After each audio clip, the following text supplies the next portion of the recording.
누군가 우리에게 어떤 길을 당신은 가고 있습니까? 라고 묻는다면 저는 성공의 길도 아니고 또 행복의 길도 아니고 생명의 길을 가고 있다고 고백할 수 있는 우리가 되기를 소망합니다. 생명의 길은 다름 아닌 십자가의 길입니다. 십자가의 끝에는 부활과 구원이 있기 때문에 십자가의 길은 생명의 길입니다. 오늘 말씀을 통해 십자가 앞에서 보여준 다양한 사람들의 반응을 통해서 일상 속에서 신앙인은 어떻게 반응을 하며 살아가야 하는지 살펴보기를 원합니다. 그렇다면 하나님께서는 십자가 앞에서 어떤 반응을 하기를 원하십니까? 첫째는요, 우리로 하여금 옳은 응답을 해야 된다고 우리에게 말씀하고 계십니다. 우리 12절 말씀 한번 같이 읽겠습니다. 대제사장들과 장로들에게 고발을 당하되 아무 대답도 아니하시는지라. 아멘. 예수님은 내가 유대인의 왕이냐는 이 빌라도의 물음에 맞다, 내가 유대인의 왕이다 라고 말씀하셨습니다. 하지만 대제사장들과 장로들의 고발에는요, 아무 대답도 하지 않으셨다고 성경은 우리에게 말씀하고 계십니다. 이러한 고발이 일회성이 아닌 계속적으로 예수님의 귀에 들렸음에도 불구하고 예수님은 침묵하셨다고 말씀하십니다. 이렇게 예수님께서 침묵하신 이유를 보면 이사야 53장 7절 말씀에 이렇게 기록되어 있는데요. 그가 곤욕을 당하여 괴로울 때에도 그의 입을 열지 아니하였으며 마치 도수장으로 끌려가는 어린 양과 털 깎는 자 앞에서 잠잠한 양같이 그의 입을 열지 아니하였도다라는 이 말씀을 예언의 성취를 하기 위해서 침묵하신 이유일 수도 있고, 무엇보다 세상을 구원하시기 위해 십자가를 져야 한다는 사명 때문에 예수님께서는 침묵하셨음을 우리는 성경을 통해 알 수 있습니다. 마찬가지로 성도도 사명을 위해 침묵할 줄 아는 옳은 응답을 해야 한다고 우리에게 말씀하고 계십니다. 그리고 사명대로 살고자 할 때 찾아오는 유혹에 넘어지지 말라고 또한 말씀하십니다. 우리 다 같이 요한복음 19장 10절 말씀 한번 같이 읽겠습니다. 빌라도가 이르되 내가 말하지 아니하느냐, 내가 너를 놓을 고난도 있고 십자가에 못 박을 고난도 있는 줄을 알지 못하느냐. 아멘. 빌라도는 유대의 총독으로요, 지금 예수님을 신문하고 있는 최고 권력자였습니다. 보통 피고는 자신을 변호하기 위해서 애를 쓰는데 예수님은 그렇지 않고 오히려 침묵하자 빌라도는 자신의 권위를 내세우면서 너가 어떻게 말하는지에 따라서 너가 결과가 달라질 수 있다라는 것을 너는 알지 못하느냐라는 식으로 예수님을 유혹하는 것을 우리는 볼 수 있습니다. 이러한 유혹은 마태복음 4장에도 나타나 있는데요.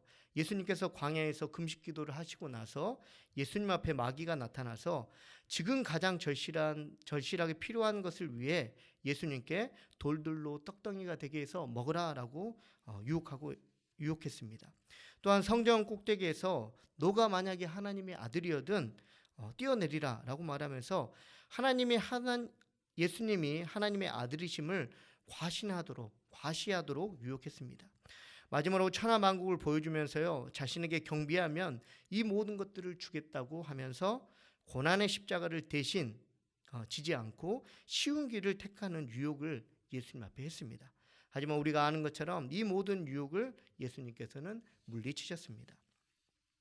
윌리엄 글래서라는 심리학자는요, 인간에게 5가지 욕구가 있고 또 인간은 모든 선택은 이를 바탕으로 한다고 주장합니다. 여기서 말하는 5가지 욕구란 건강하고 안전하게 오래 살고 싶은 생존 욕구, 어떤 조직에 소속되고 싶어하는 소속 욕구, 지위와 명예를 원하는 권력 욕구, 타인에게 구속받고 싶지 않은 자유 욕구, 기쁘고 즐거운 일을 찾는 즐거움의 욕구를 말하고 있습니다. 어쩌면 사단의 유혹이란 이러한 욕구를 채우는 것처럼 우리에게 정말 자연스럽고 당연하고 필요한 것처럼 여겨질 때가 있습니다. 하지만 욕구를 설명할 때요, 유전적, 선정적으로 고정되어 있는 것도 아니고 그 기준이나 정도는 주관적 또 상대적이며 경제, 사회, 문화의 조건에 의해 다르다고 말하고 있습니다. 무슨 말이냐면요, 이 욕구는 인간이 절대 벗어날 수 없는 불가능한 것이 아니라 사람마다 다르다는 겁니다. 그래서 변화무쌍한 이 욕구를 가지고 우리는 결코 삶의 기준을 둘 수도 없고 두어서는 안 된다라는 것입니다. 그러므로 성도는요, 욕구대로 사는 사람이 아니라 사명대로 사는 사람임을 아는 은혜가 우리 가운데 있기를 소망합니다. 그렇다고 모든 일에 침묵하는 것은 무조건 침묵만이 옳은 응답은 아닙니다. 잘 아시는 것처럼 블레셋 장수인 골리앗이 40일 동안 이스라엘 군대를 모욕할 때 왕인 사울을 비롯하여서 이스라엘 모든 장수들이 그 골리앗의 말에 침묵했습니다. 하지만 다윗은 어떻습니까? 그 말에 침묵하지 않고 오히려 만군의 여호와 이름으로 나아가서 골리앗과 싸워 이겼습니다. 그래서 성경에서 말씀하는 것처럼 너희가 모든 말에 모든 일들에 대해서 침묵하라라고 말씀하시는 것이 아닙니다. 중요한 것은 침묵이 아니라 사명에 따른 옳은 응답을 너희가 하라고 말씀하고 계십니다. 제가 예전에 읽었던 그 김남준 목사님의 자네 정말 그 길을 가려나라는 책 중에서 노처녀의 임신과 목사님이라는 글이 있습니다. 교인 중에 한 처녀가 임신했는데 임신한 아이가 다름 아니라 목사님의 아이라고 교회 안에서 고백을 했습니다. 그래서 교회가 발칵 뒤집어졌죠. 그래서 이에 목사님은 사실이 아니라고 아무리 해명을 해도 결국 교회에서 목사님은 쫓겨나게 되었고 처녀의 집안의 강요로 아이까지 목사님이 양육하게 되는 그러한 상황이 되었습니다. 그로부터 5년이 지나서요, 목사님의 아이라고 했던 그 아이의 엄마가 한 부흥회를 통하여서 자신의 아이가 목사님의 아들이 아니라 교회 내 어느 집사님의 아이라는 것을 자백하면서 회개하였다고 합니다. 이를 듣고 교회는 바로 사제단을 만들어서 목사님을 찾아갔고 다시 교회 목사님으로 모셨다고 합니다. 이 정도 일을 내가 겪는다고 한다면 어떠한 일을 해도 용서가 될 것 같습니다. 만약에 교회 앞에 1인 피켓을 들고 시위를 하는 것도 용납될 것 같고 또 모욕적인 말을 한 사람에게 똑같이 모욕적인 말을 해도 용서가 될 것 같습니다. 왜냐하면 엄청난 억울한 일을 당했기 때문에 그렇습니다. 하지만 이 목사님은 놀랍게도요, 5년이라는 시간 동안 목회 사역지에서가 아닌 탄광에서 일을 하며 그 아이를 돌보았고 기도하면서 하나님이 해결해 주시기를 기다렸다고 합니다. 위기와 오해의 순간에도요, 내가 하나님이 부르신 목사님을 기억하고 사명감을 잃지 않았다라는 것입니다. 이러한 사명은요, 목회자들에게만 주어진 것이 아니라 모든 성도들에게 하나님께서 주셨습니다. 그러므로 사랑하는 성도님들, 고백이든 침묵이든 다른 어떤 것이든 우리가 주님 앞에서 주님이 기준이 되어서 옳은 응답을 하는 복된 은혜가 있기를 소망합니다. 둘째, 하나님께서는요, 십자가 앞에서 우리로 하여금 옳은 선택을 해야 한다고 말씀하고 계십니다. 우리 21절 말씀 한번 같이 읽겠습니다. 총독이 대답하여 이르되 둘 중에 누구에게 너희에게 놓아주기를 원하느냐 이르되 바라바로소이다. 아멘. 대제사장들과 장로들을 비롯한 유대인들은요, 예수님이 아닌 바라바를 선택했습니다. 바라바의 각주를 보면 바라바라 하는 예수냐로 시작되고 있고 바라바 또한 예수라는 이름을 가진 사람임을 우리는 이 각주를 통해 알 수 있습니다. 또한 셀롯을 우리나라 성경은 강도라고 해석하고 있지만 사실 셀롯은 열심당을 뜻하는 것이고 이는 유대인들 편에서 보면 독립운동가라는 의미가 될 수도 있습니다. 그래서 바나바는 단순 강도라기보다는요, 정치범이라는 것입니다. 메시아가 오면 많은 유대인들이 로마에서 해방될 것을 기대하면서 메시아를 기다렸습니다.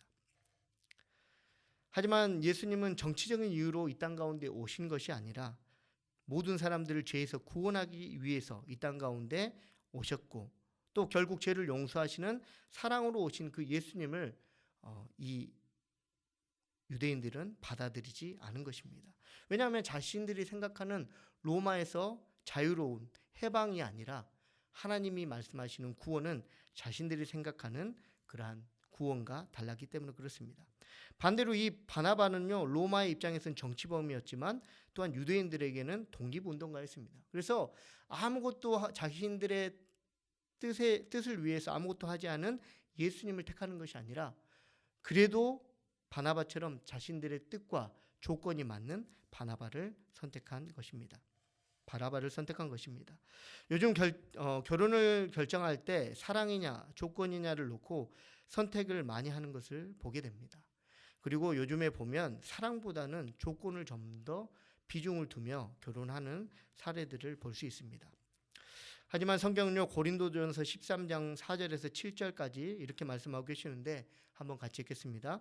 사랑은 오래 참고 사랑은 온유하며 시기하지 아니하며 사랑은 자랑하지 아니하며 교만하지 아니하며 무례히 행하지 아니하며 자신의 유익을 구하지 아니하며 성내지 아니하며 악한 것을 생각하지 아니하며 불의를 기뻐하지 아니하고 진리와 함께 기뻐하고 모든 것을 참으며 모든 것을 믿으며 모든 것을 바라며 모든 것을 견디느니라. 아멘.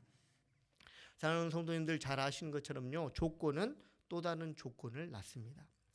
언제 제가 한번 TV에서 강사로 활동 중에 있는 그 김명영 씨의 조건을 보고 결혼하려는 젊은 세대들 향해 말하는 것을 봤는데, 그 김명영 씨의 말에 의하면 좋다. 조건을 보는 너희들아, 너희가 만약에 조건을 본다면 그리고 그 조건대로 결혼할 수 있으면 해라. 하지만 재산을 물려받은 만큼 반드시 대가가 있다. 그러면서 얘기하는 것이, 만약 너희가 재산으로 10억을 유산으로 받았다면 10억 원어치의 김장을 해야 한다고 말했다고 합니다.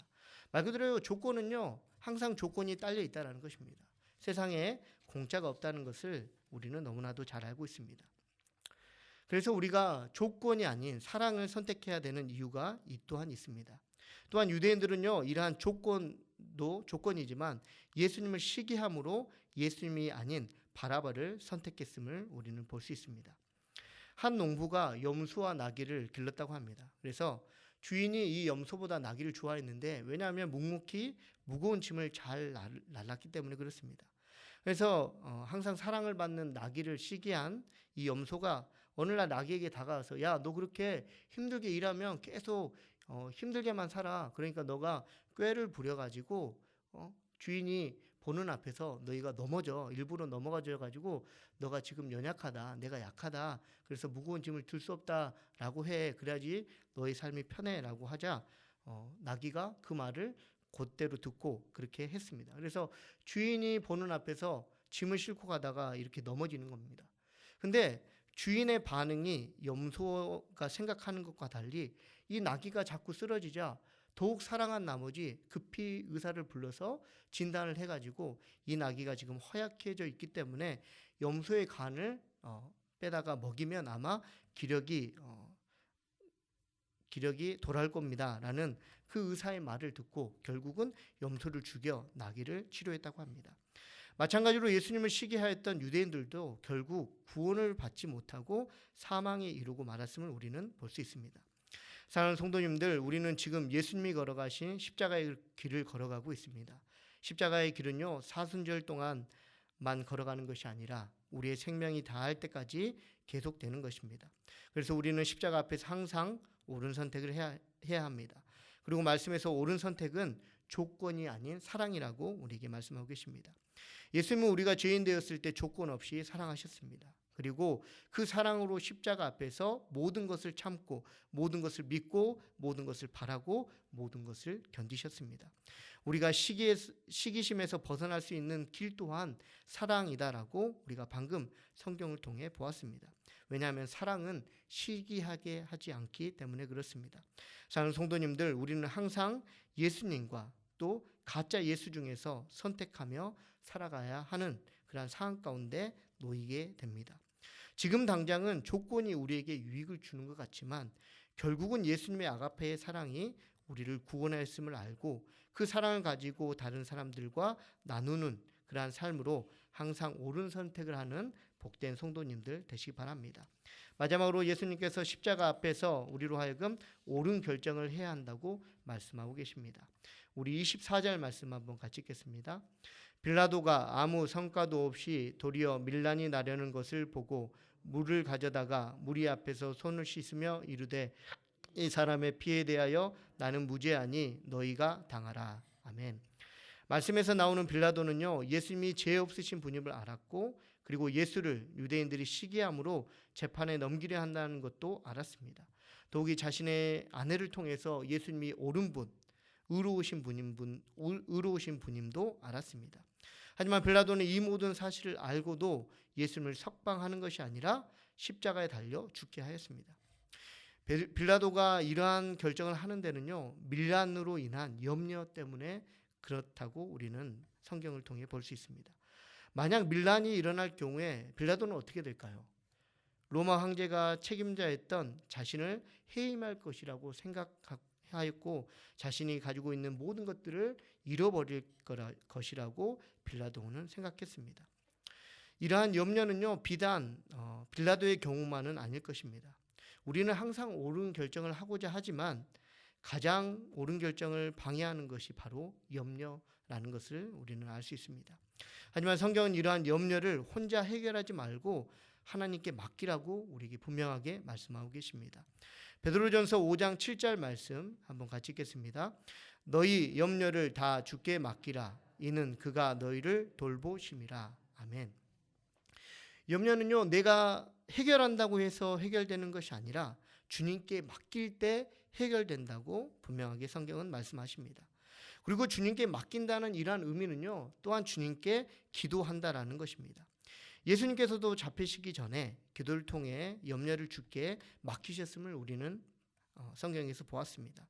또한 느헤미야는요, 독살의 위험 때문에 가장 믿을 만한 사람에게 맡긴다는 그 아닥사스다 왕의 술 맡은 관원장이었는데 어느 날 아닥사스다 왕의 그 앞에서 수심이 가득한 얼굴을 하자 왕이 왜 그렇게 수심에 가득하고 해 있냐고 물었고 결국은 자신이 가지고 있는 마음에 있는 말을 하기 전에 그러한 염려를 떨치기 전에 하나님 앞에 묵상함으로 기도함을 통하여서 자신이 가지고 있는 마음을 왕 앞에 털어놓았고 또 하나님께서 은혜를 주셔서 아닥사스다 왕에게 은혜를 얻게 되었음을 우리는 성경을 통해 볼 수 있습니다. 그러면 성도님들 옳은 결정을 해야 할 때 염려함으로 성급하게 결정하는 것이 아니라 염려함이 들지라도 오히려 기도함으로 하나님께 맡기고 나서 결정하는 은혜가 있기를 소망합니다. 또한 옳은 결정을 함에 있어서 중요한 것은요, 자신이 가지고 있는 그 어떤 것보다 구원이 그리고 하나님의 나라가 더 귀하다는 사실을 알아야 된다는 것입니다.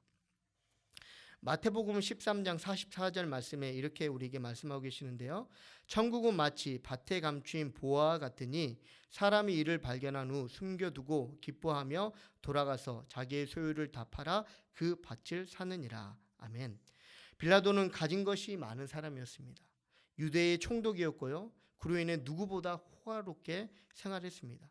그래서 빌라도는 자신의 결정을 의해 이것들이 사라질 것을 늘 염려하였고 또한 그러한 염려에 사로잡힌 나머지 유대의 전통을 따르면서까지 자신의 결정을 유대인들에게 넘겨버리는 결과를 낳게 되었습니다. 하지만 성도는요, 십자가 앞에서 자신이 가지고 있는 것을 아까워하는 것만큼 하나님 나라가 더 귀하다는 사실을 알아야 할 것입니다. 때로는 말씀에서처럼요, 우리가 이 하나님 나라를 위해서 가지고 있는 것을 다 팔아야 할 경우가 생길 수 있습니다. 그럼에도 불구하고 우리가 기억하는 것은 우리가 지금 가지고 있는 것보다 그리고 우리에게 제시되어지는 어떤 조건보다도 하나님의 나라가 귀하기 때문에 내 것을 능히 하나님께 내어줄 수 있는 은혜가 있어야 된다는 것입니다. 말씀을 마치도록 하겠습니다.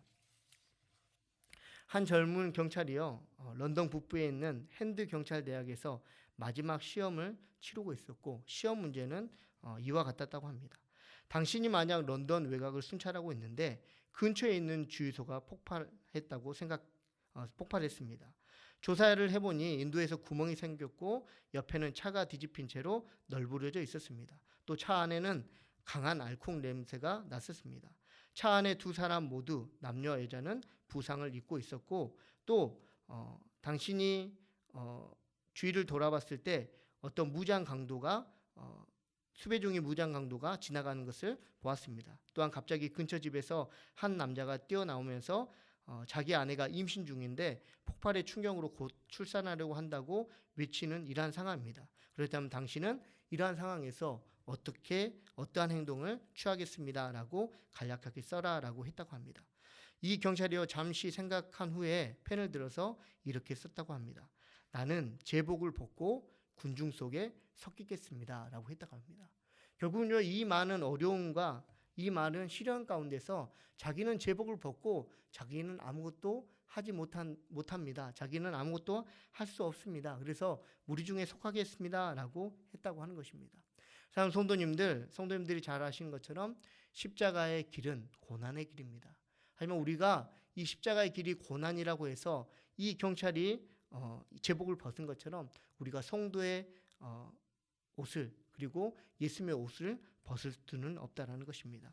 사랑하는 성도님들, 아무리 이 십자가의 길이 고난의 길이라고 할지라도 그 끝에는 영광의 길이고 또 부활의 길이고 승리의 길이고 또 구원의 길이기 때문에 그렇습니다. 그리고 마지막으로 우리에게 주신 그 십자가의 길은 우리에게 특별한 길이고 또한 유일한 길이라는 사실을 성도님들 기억하시기 바랍니다. 그래서 우리는 늘 십자가 앞에서 올바르게 반응해야 됩니다. 옳은 응답을 해야 하고요. 옳은 선택을 해야 하며 또 옳은 결정을 해야 합니다. 이때 우리는 사명을 생각하고 또 사랑을 생각하며 책임감을 갖고 감당하는 것이야말로 옳은 반응을 할 수 있는 성도의 모습이라고 할 수 있습니다.